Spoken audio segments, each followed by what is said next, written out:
बिस्मिल्लाहिर्रहमानिर्रहीम। अस्सलामुअलैकुम। मैं हूं इमरान और आप देख रहे हैं इमरान उमर यूट्यूब चैनल। तो दोस्तों, आज मैं आपके साथ खोए वाले चने बनाने की रेसिपी शेयर करूंगा। खोए वाले चने बड़े ही मज़े के बनते हैं और एक ट्रेडिशनल तरीके से बनाए जाते हैं। अगर आप लाहौर से हैं या आप कभी लाहौर में आए हैं और आपने खोए वाले चने खाए होंगे तो आपको बखूबी अंदाज़ा होगा कि खोए वाले लाहौरी चने कितने मज़े के होते हैं। तो आज मैं आपको आसान तरीके से समझाऊंगा और मुकम्मल गाइड करूंगा कि आप किस तरीके से आसानी के साथ सिर्फ एक पाव चने से ये मज़ेदार और ट्रेडिशनल खोए वाले चने घर में तैयार कर सकते हैं। करना आपने क्या है, वीडियो को आपने अंत तक देखना है, वीडियो को आपने स्किप नहीं करना। जब वीडियो को आप स्किप करते हैं तो कुछ ऐसे टिप्स एंड ट्रिक्स रह जाते हैं जो कि आपके लिए जानना बहुत ज़रूरी होते हैं। तो चलें जनाब, जल्दी से खोए वाले चने की रेसिपी देख लेते हैं। चलें जी दोस्तों, खोया चने बनाने के लिए आधा कप घी लेंगे। घी को आपने थोड़ा सा गर्म करने के बाद इसमें डाल देना है जनाब आधा चम्मच भर के यहाँ पे कुटी हुई लाल मिर्च का, और लाल मिर्च के साथ इसमें डाल देंगे 1/4 चम्मच हल्दी पाउडर का। दोनों चीज़ों को आपने तकरीबन 1 मिनट के लिए अच्छे तरीके से फ्राई कर लेना है। खोया चना इंशाल्लाह ताला आज मैं इस तरीके से बनाऊंगा और इतने आसान तरीके से बनाऊंगा कि आप इसको आसानी के साथ घर में बना लेंगे। 1 मिनट के बाद आपने इसमें डाल देना है जनाब टमाटर। 2 टमाटर लेंगे और टमाटर को आपने अच्छे तरीके से पीस के इसका पेस्ट बना लेना है। टमाटर प्यूरे भी शामिल कर सकते हैं, लेकिन टमाटर के पेस्ट से टेस्ट ज़रा अच्छा आ जाता है। अब आपने टमाटर को तकरीबन 2 से 3 मिनट के लिए पकाना है ताकि टमाटर हमारा अच्छे तरीके से पक जाए और ग्रेवी की तरफ जाना कन्वर्ट हो जाए। तो माशाल्लाह आप देख सकते हैं 2 से 3 मिनट पकाने के बाद अच्छे तरीके से यहाँ पे टमाटर हमारे पक चुके हैं माशाल्लाह, और कलर कितना ज़बरदस्त सा आ गया है। कुछ मज़ीद चीज़ें इसमें डालेंगे। सबसे पहले इसमें डालेंगे अदरक, लहसुन और सब्ज़ मिर्च। 6 से 7 जवे लहसुन के, छोटा सा टुकड़ा अदरक का और 3 से 4 आपने सब्ज़ मिर्च को मोटा मोटा सा काट लेना है। बारीक भी काट सकते हैं, लेकिन जनाब मोटे मोटे अदरक लहसुन टेस्ट ज़्यादा अच्छा आता है। अब आपने अदरक और लहसुन को भी तकरीबन 4 से 5 मिनट के लिए हाई फ्लेम करके लाजमी फ्राई करना है, क्योंकि अदरक और लहसुन का जो कच्चापन होता है ना, वो अच्छे तरीके से पकाने के बाद ही जाता है। बेहतरीन माशाल्लाह आप देख सकते हैं तकरीबन 4 से 5 मिनट मैंने हाई फ्लेम करके अदरक, लहसुन और सब्ज़ मिर्च को फ्राई किया है। आप देख सकते हैं माशाल्लाह कितना अच्छा यहाँ पे ज़बरदस्त एक ग्रेवी वाला मसाला तैयार हो गया है। अब इसमें डालेंगे प्याज। प्याज आपने फ्राई करके डालने हैं, फ्रोज़न प्याज का भी आप इस्तेमाल कर सकते हैं। और प्याज के साथ ही जनाब इसमें डाल देंगे खोया। एक बड़ा कप भर के आपने खोया शामिल कर देना है।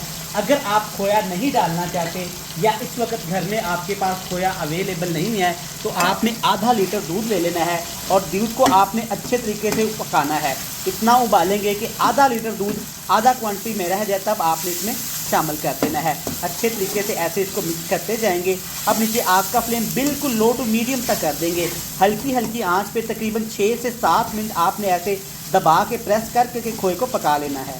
तो माशाल्लाह खोए को 6 से 7 मिनट बिल्कुल हल्की हल्की आंच पे पकाया है। आप देख सकते हैं माशाल्लाह खोए ने ऑयल छोड़ना शुरू कर दिया है और खोया भी अच्छे तरीके से पक चुका है।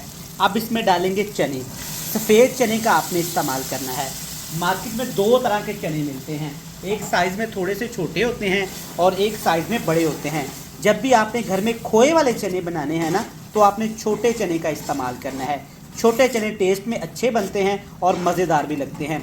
चने को आपने अच्छे तरीके से साफ़ करने के बाद पूरी रात के लिए भिगो के रख देना है।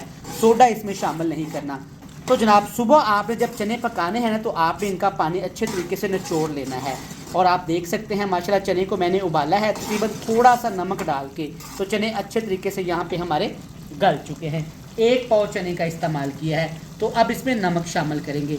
नमक आपने ध्यान से और चख के शामिल करना है, क्योंकि जब हमने चने को उबाला था ना, तब भी इसमें नमक शामिल किया था। और इसके साथ ही जनाब आपने 2 खाने के चम्मच 2 टेबल स्पून भर के आपने क्रश किया हुआ धनिया पाउडर भी डाल देना है। इससे टेस्ट भी अच्छा आता है और चने के अंदर ग्रेवी भी अच्छी बनती है। अच्छे तरीके से मिक्स कर लेंगे जनाब। अगर अभी तक आपने चैनल को सब्सक्राइब नहीं किया ना, तो चैनल को सब्सक्राइब कर लें। बेल आइकन को प्रेस करके प्यारे प्यारे फ्रेंड्स एंड फैमिली मेम्बर के साथ शेयर कर दीजिएगा। और कमेंट बॉक्स में लाजमी बताइएगा कि आप किस कंट्री से, किस शहर से मेरी वीडियोस को वॉच कर रहे हैं। तो जनाब आपको मैं कमेंट्स बॉक्स में इसका रिप्लाई लाजमी दूंगा। हाई फ्लेम करेंगे। हाई फ्लेम करके आपने 4 मिनट के लिए चने को अच्छे तरीके से मसाले के अंदर भून लेना है। लेकिन उससे पहले आपने इसमें काली मिर्च शामिल करनी है। सब्ज़ मिर्च का ज़्यादा इस्तेमाल करेंगे और काली मिर्च का बिल्कुल थोड़ा सा इस्तेमाल करेंगे, तकरीबन हाफ टी स्पून से भी कम। तो चले जी, अच्छे तरीके से 3 से 4 मिनट के लिए चनों को भून लेते हैं। तो चनों को अच्छे तरीके से हमने भून लिया है। आप देख सकते हैं चने से ऑयल सेपरेट होना शुरू हो गया है। आप ग्रेवी के लिए थोड़ा सा इसमें पानी डाल देंगे, ज़्यादा पानी का आपने इस्तेमाल नहीं करना, क्योंकि खोए वाले चने जो होते हैं ना थोड़े से ड्राई और ग्रेवी के अंदर अच्छे लगते हैं। तकरीबन आपने पौना कप इसमें पानी डाल देना है, ज़्यादा भी डाल सकते हैं, लेकिन मैं आपको रिकमेंड करूंगा कि खोए वाले चने में ज़्यादा ग्रेवी अच्छी नहीं लगती। अच्छे तरीके से मिक्स कर लेंगे। बिल्कुल हल्की हल्की आंच पे आपने दम पे चनों को पकाना है, तकरीबन 15 से 20 मिनट के लिए। जनाब सही सुना आपने, जब बाज़ार से आप चने खाते हैं ना तो आपने देखा होगा कि बड़े से देचके में चने बनाए जाते हैं, तो इसी तरीके से वो दम पे लगा देते हैं। जैसे जैसे कस्टमर आते जाते हैं वैसे वैसे वो चने सर्व करते जाते हैं। तो यहाँ पे चने को हमने हल्की हल्की आंच पे तकरीबन पकाया है 15 से 20 मिनट के लिए। तो माशाल्लाह से आप देख सकते हैं कितनी ज़बरदस्त ग्रेवी बनी है और सारा ऑयल चने से सेपरेट भी हो गया है। चेक करें माशाल्लाह, चने का कलर चेक करें, बिल्कुल बाज़ार जैसा, बल्कि 100 गुना बाज़ार से बेहतर।